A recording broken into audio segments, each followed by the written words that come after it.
This is Cultural Geography, in case you forgot what class you were in. Welcome back, geography students. I'm glad you're able to come participate with us in this new online format.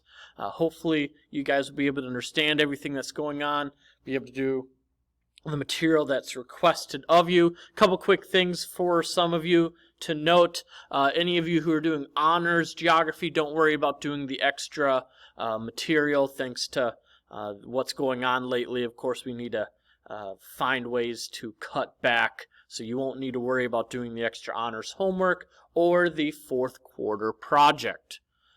Also, second of all, until or unless we're able to resume normal school schedules, we are not going to be doing a countries and capitals part of a test. There's really no point in doing that outside of class. There still will be a land features part of the test, hence why this map is up here already.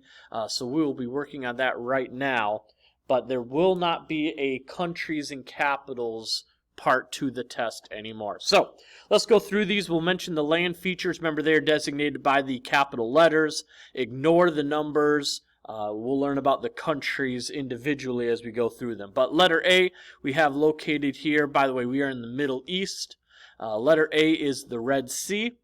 Letter B is the Gulf of Aden. Letter C is the Persian Gulf, which is the title of this chapter.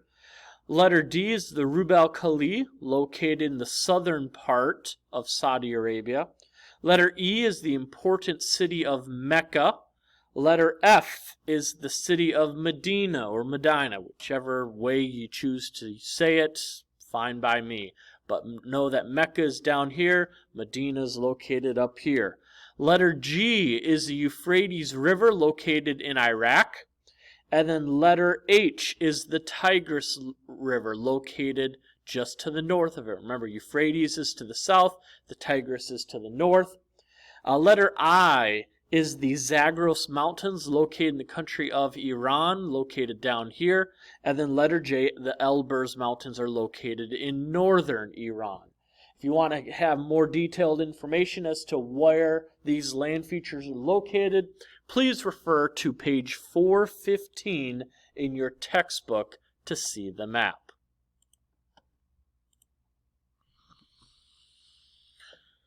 This time we will be covering a new cultural metaphor for this chapter. Remember, you should have the cultural metaphor handout in front of you. For those of you listening in, I'm using the book Understanding Global Cultures by Martin J. Gannon to cover this material for the students. So let's begin. Bedouin jewelry. Jay Lancaster said in '96, "This is the twist in this country," said a wealthy Saudi businessman who is close to the royal family.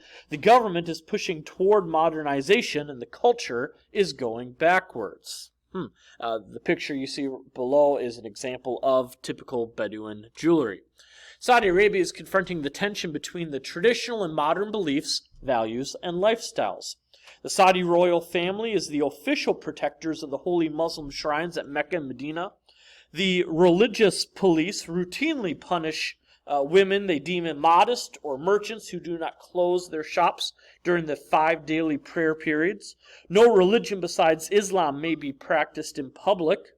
The normal form of capital punishment is still decapitation, yet things are beginning to change.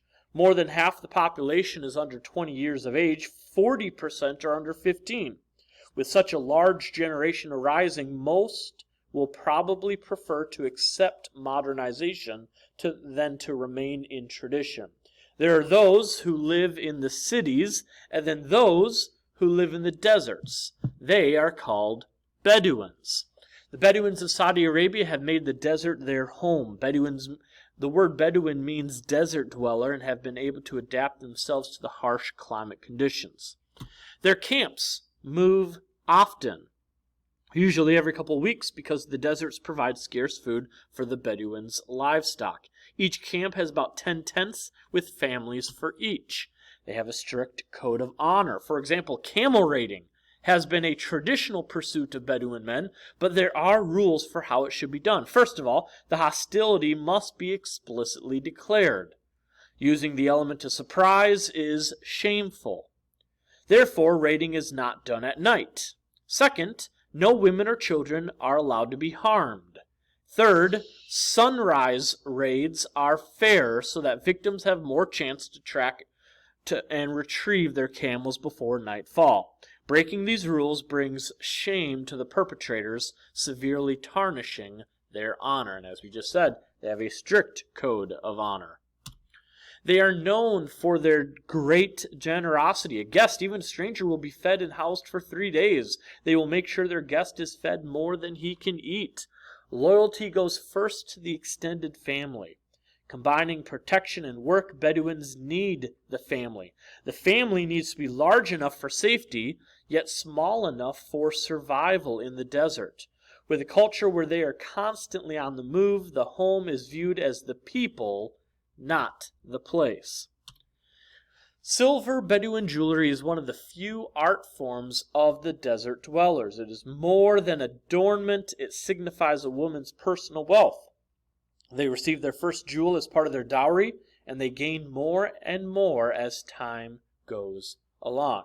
So as those of you who remember, we are focusing on one unique aspect of a culture, and then we're using that aspect to describe what the people of the country generally are like. So, the first aspect of Bedouin jewelry is its bold form. To an outsider, Bedouin jewelry is overwhelmingly ostentatious. We would consider it excessive. For example, one form of jewelry is called a kaf, which means glove. There's a ring for each finger, a section for the back of the hand, and a bracelet, all connected with chains and bells. Well, just like the people, the Saudi personality can be lavish too. Their generosity is legendary, and they overwhelm their guests with abundance. They serve 2 or 3 times more food than the guests can eat. Usually the host does not eat, but rather moves around and urges his guests to keep on eating. Good personal relationships are valued professionally and individually. They will do almost anything, even for a casual friend. They like to be helpful and endeavor to fulfill expectations. They are secure in the belief that their language is superior to all others. Arabic has phonetic beauty, rich synonyms, rhythmic cadences, and majesty. Yet the language overemphasizes the significance of words as such and underemphasizes their meaning. Eloquence and verbosity are equated with knowledge. An effective speaker can appear prudent and rational by using only his verbal skills. Like Italians or French, it's not what you say that wins the argument, but how you say it. The grace and fluency of the words count more than the logic and veracity of the argument. Therefore, oral testimony is sometimes considered superior to circumstantial evidence. Bedouin jewelry is bold in design, but the individual components of each piece are often flamboyant as well, which relates to the Saudis' characteristic of generosity and feeling of superiority. To them, more must be better. Saudis do not have any sense of privacy in public or private, yet rarely do these situations lead to physical confrontation. They find it difficult to understand that privacy can exist while being surrounded by other people.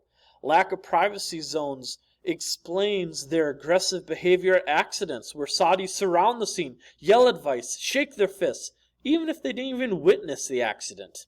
They will even join a haggling session over an item, even if they don't want to purchase the product.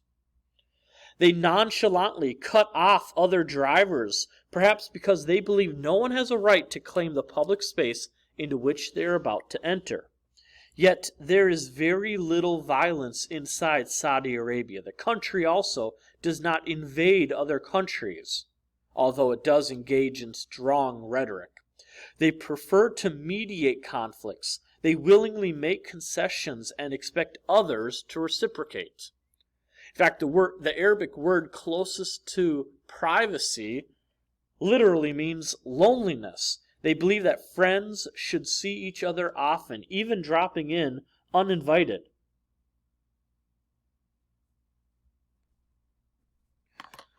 Roman numeral 2, handcrafted appearance. The second feature of Bedouin jewelry is its handcrafted appearance.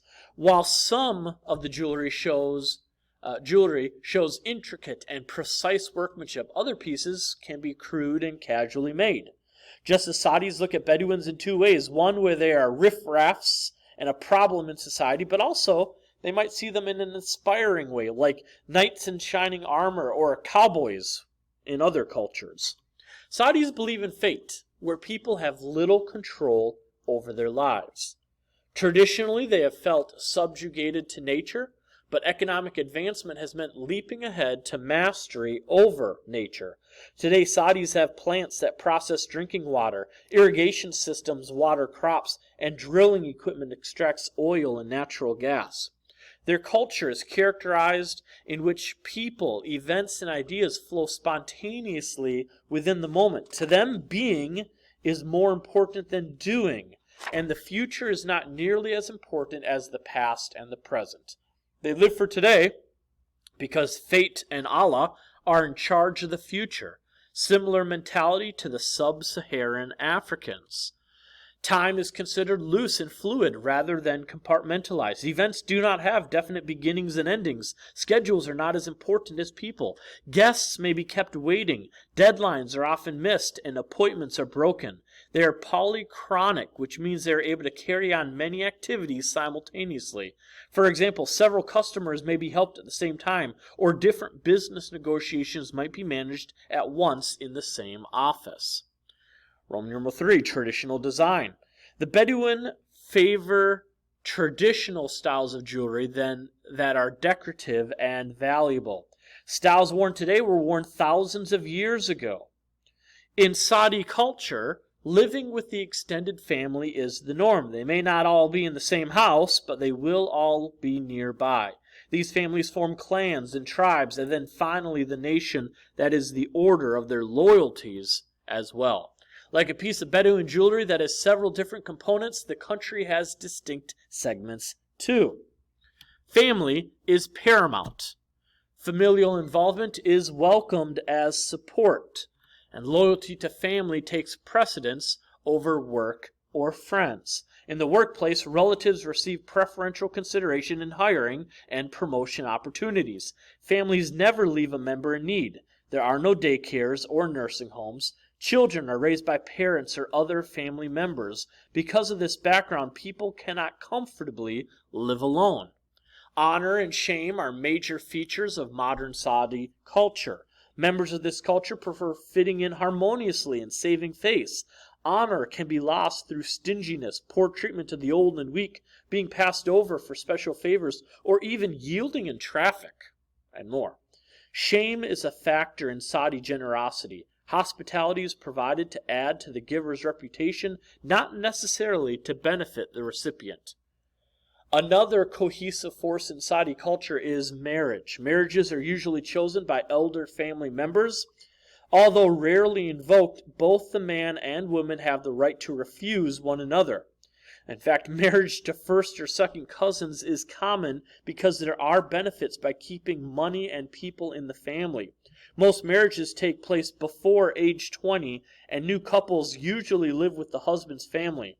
Although it is legal for a man to have up to 4 wives at the same time in Saudi Arabia, very few do.